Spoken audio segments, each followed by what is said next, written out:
დროების კიდევ ერთმა გადამღებმა ჯგუფმა ვნებისკვირა ბეთანის მონასტერში გაატარა და იქ მოღვაწე ბერების ყოველდღიური ყოფა ასახა. ადამიანები, რომლებმაც თავი უფალს შესწირეს, მუდმივ ლოცვასა და შრომაში არიან.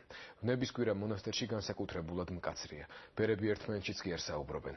მონაზვნური ცხოვრების იდუმალებასა და ვნების შვიდეულის საკრალური რიტუალების შესახებ ალეკო გაბუნიაკი ამბობთ.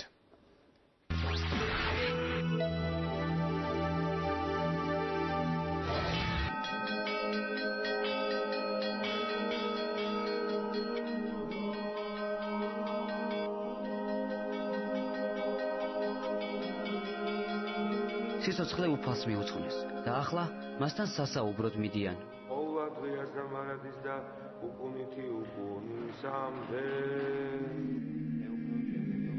ტაძარში სულიერ სიმშვიდეს პოულობენ. აქ უფალთან მარტო რჩებიან.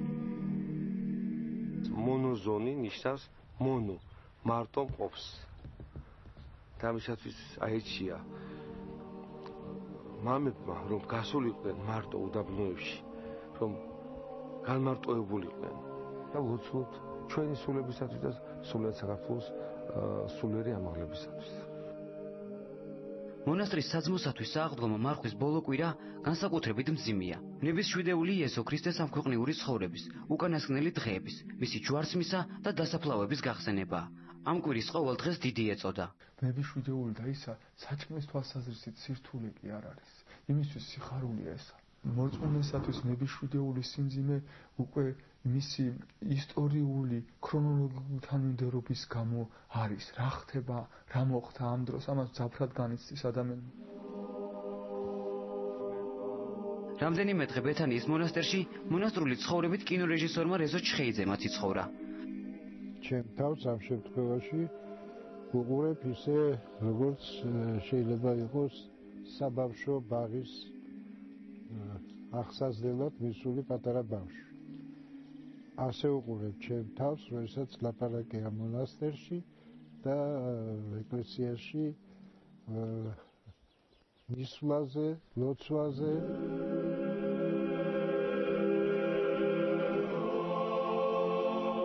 დიდორშაბას ეკლესია უნაყოფო ლეღვისხის გახმობას იხსენებს. ლეღვი მიუდეველთა სახეა, რომელთა გულში მასხოვანმა ჭეშმარიტი ნაყოფი ვერ ჰპოვა. ბეთანიის მონასტერი ყველაზე მკაცრი, ათონური ტიპეკონით ხელმძღვანელობს. ღვთისმსახურება დილის 3:30-დან 11 საათამდე გრძელდება. დღეში მხოლოდ ორჯერ ტრაპეზობენ. ბერების სუფრა პურით, მარილითა და მწვანილით შემოიფარგლება. თავისუფალ დროსაც კი ერთმანეთს წმიდა მამათა ცხოვრებას უკითხავენ. ადამიანი, როდესაც ბერად აღიკვეცება, მას ეკითხებიან, რომ შეძლებს თუ არა ამა თუ იმ სათნოების აღსრულებას. და ის პასუხობს, რომ ჰე ღვთისა ძალით. და ეს არის მნიშვნელოვანი, რომ ადამიანი მართალია ეს მძიმე ჯვარია, მაგრამ ღვთის ძალით ეს ყველაფერი შესაძლებელია. ბეთანიის მონასტერი მე-11 საუკუნით თარიღდება. ისტორიკოსების ვარაუდით, იგი თამარ მეფის დროს არის აგებული. მეფის 4 ფრესკიდან ერთ-ერთი სწორედ ბეთანიაშია. მონასტერში შემონახულია საუკუნეების განმავლობაში აქ მოღვაწე ბერების საძვალეც. მონასტერში არ არის ელექტროობა და წყალგაყვანილობა, არც ტელევიზორი და რადიო. აქ ყველაფერი თითქმის ისეა, როგორც 10 საუკუნის წინ იყო. ბერები ძირითად დროს ლოცვასა და მორჩილებას უთმობენ. აქ ყველას თავისი საქმე აქვს. წინასწარ და მკაცრად განსაზღვრული. მონასტრის წინამძღვრის ლოცვა კურთხევის გარეშე ისინი არაფერს აკეთებენ. აქვთ საკუთარი მეურნეობა. აქ მოღვაწე ბერები მონასტრის კარიბჭის გარეთ თითქმის არასდროს გადიან.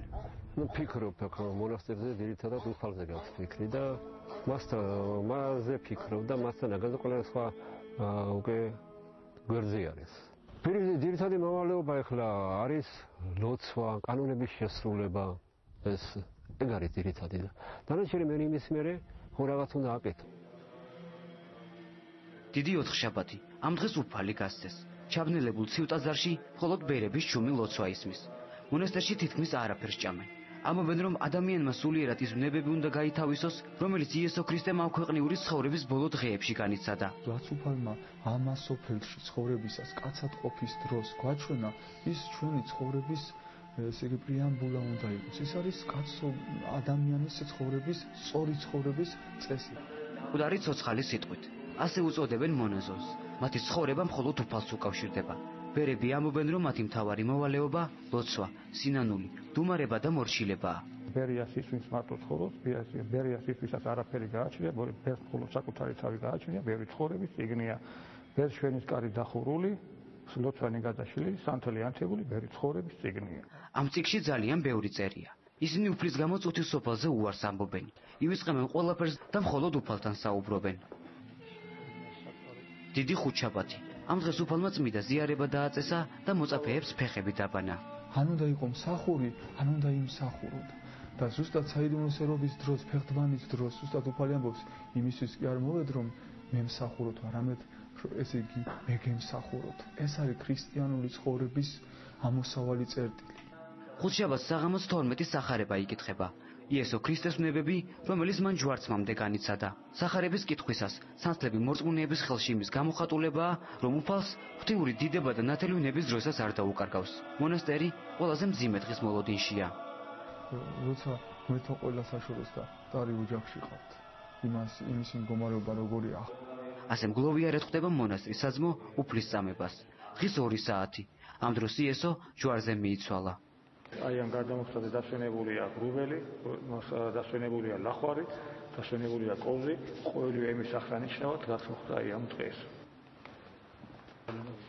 წითელი კვერცხი ადამიანთა კეთილდღეობისათვის დაღვრილი სისხლისა და მარადიული სიცოცხლის სიმბოლოა.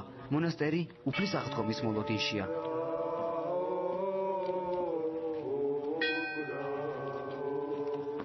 შაბათს დილით გარდა მოხსნის ტაძრის ირგვლივ სამჯერ შემოტარება ქრისტეს სიკვდილზე გამარჯვების ნიშანია.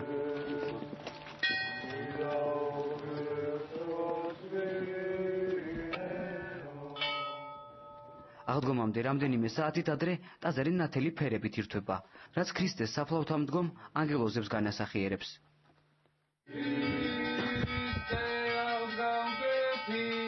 ქრისტე აღსდგა. გლოვიარი ერთი კვირა დიდმა სულიერმა სიხარულმა შეცვალა.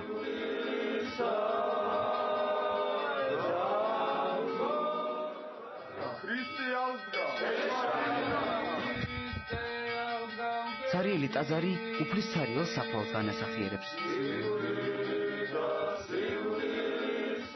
ახლა უფალს ადიდებენ. ამ დღეს დღესასწაულს და დღესასწაულს უწოდებენ. დღეს, როდესაც წესასა და მიწას შორის ზღვარი გამქრალია.